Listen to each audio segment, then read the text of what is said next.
Goeiedag en baie welkom by hierdie week se gebedswoensdag. Vandag is Woensdag die 27ste Januarie en ons is besig met ons reeks oor Jesus se gelykenisse.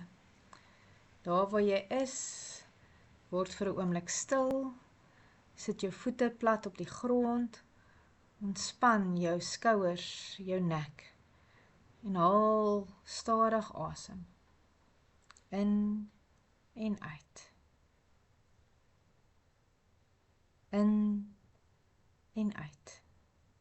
Herhaal dit nog 'n paar keer.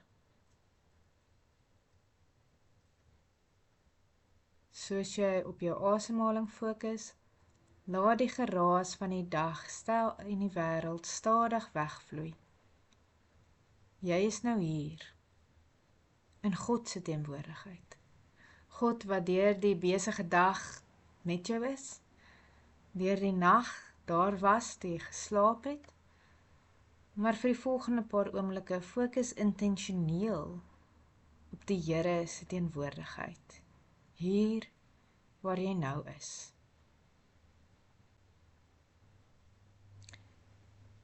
In Lukas 15 lees ons van 'n paar gelykenisse wat Jesus vertel oor goed wat wegraak en dan weer gevind moet word. Bekendste is seker die gelykenis van die verlore seun, wat in die 2020 Afrikaanse vertaling die opskrif kry van die gelykenis van die twee broers, of die twee seuns. Verder het Jesus gesê, 'n man het twee seuns gehad. Die jongste een van hulle het vir sy vader gesê, Vader, gee my die deel van my eiendom wat my toekom. Hy het toe die besittings tussen hulle verdeel. Nie lank daarna het die jongste seun al sy goed in geld omgesit en na 'n ver land gereis. En daar het hy alles wat hy besit het deur sy losbandige leefwyse verkoos. Teen die tyd dat hy alles uitgegee het, het daar 'n baie ernstige hongersnood in daardie land uitgebreek. En hy het begin gebrek ly. Hy gaan werk toe by een van daardie land se inwoners wat hom na sy boerdery gestuur het om sy varke op te pas. Hy het gewens dat hy sy honger kon stil met die pele wat die varke gewoonlik gevreet het, maar niemand het vir hom daarvan gegee nie. Toe het hy egter tot sy sinne gekom en gesê, hoeveel dagloners van my pa het oorgenoeg kos en hier vergaan ek van die honger.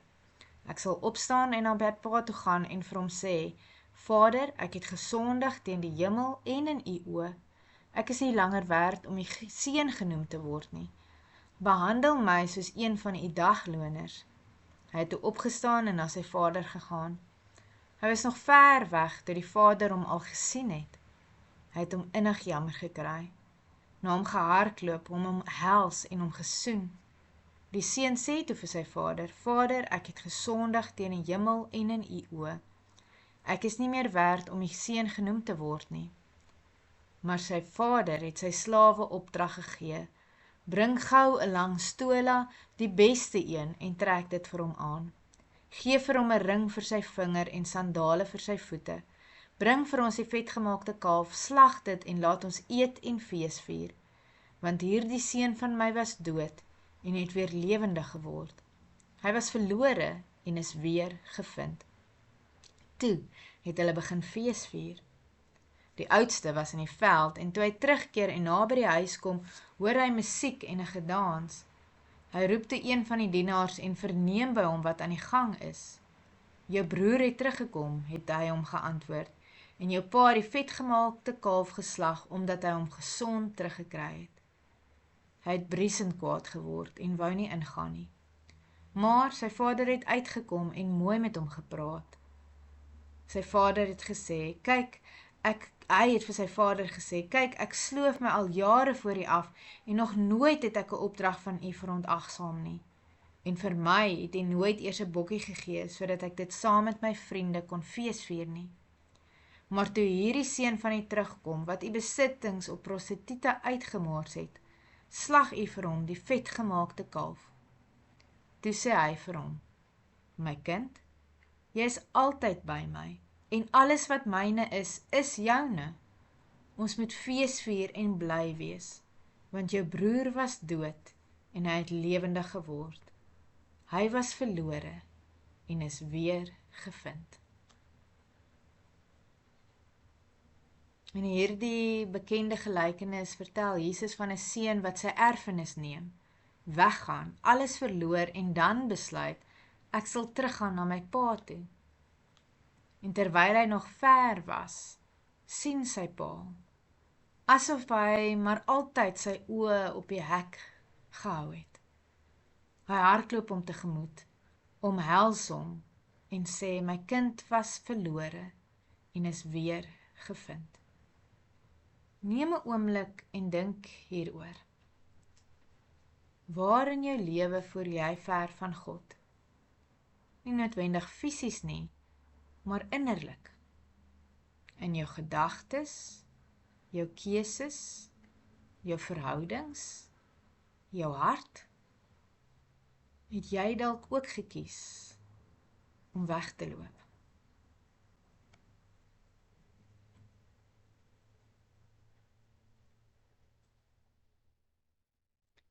Watter dele van jou dag moet jy vandag van jou lewe moet jy vandag weer aan God oorgee?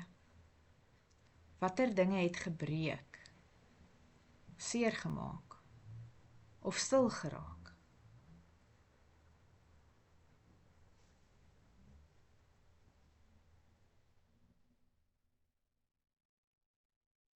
Een ander titel vir hierdie gelykenis is die gelykenis van die wagtende vader. Want die wonder van hierdie gelykenis is, die pa wag vir die seun. Hy sien hom van ver af aankom, seker omdat hy nooit ophou hoop het nie. En hoe wag die pa? Nie met toegevoude arms nie. Hy wag met 'n oop hart. Hy hardloop. Hy verwelkom. Hy herstel. Miskien het jy vandag nodig om vergifnis te ontvang. Iets vir wat jy verkeerd gedoen het. Vir skuld wat jy al lank en te lank al saamdra. Of selfs vir jouself, waar jy te hard, te streng, te genadeloos was.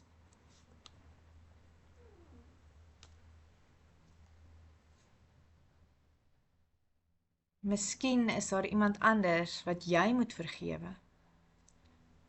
Iemand wat jou teleurgesteld het, seer gemaak het, of nie was wie jy gehoop het hulle sou wees nie.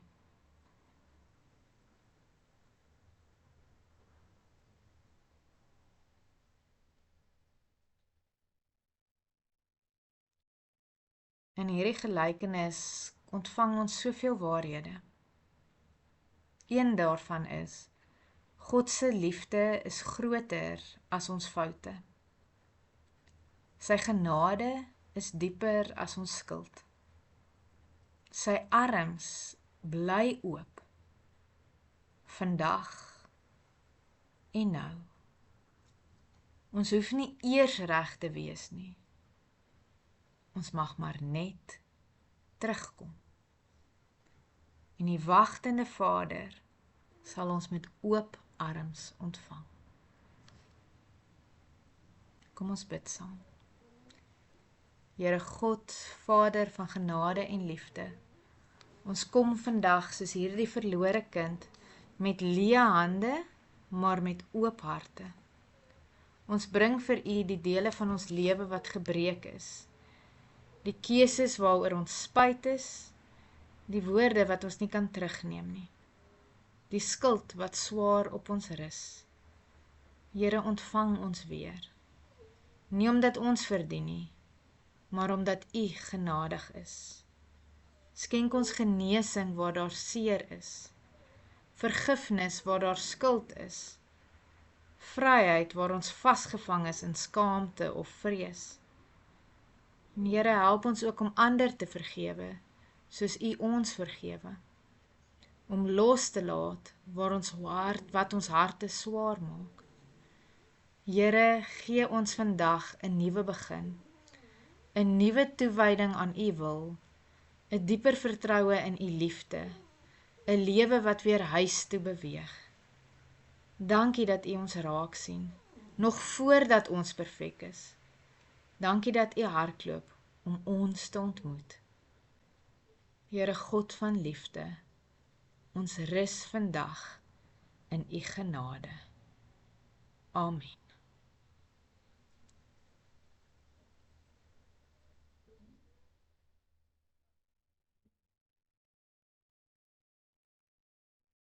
Geliefde van die Here, mag jy vandag rus vind in die wete.